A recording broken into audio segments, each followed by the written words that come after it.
welcome you all to Geek God. Now let's see all the networks this computer has connected with earlier. Okay, now go to command prompt and type netsh. Now type in wlan space show profiles. This will show you a list of networks this computer has connected with earlier.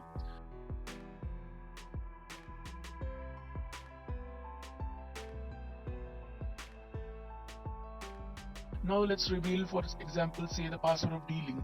So type wlan space show profile space D-Link space key equals clear.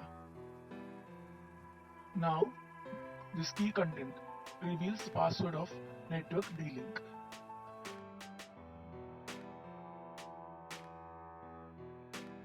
Thank you. Hope you all understood this video and thank you for watching.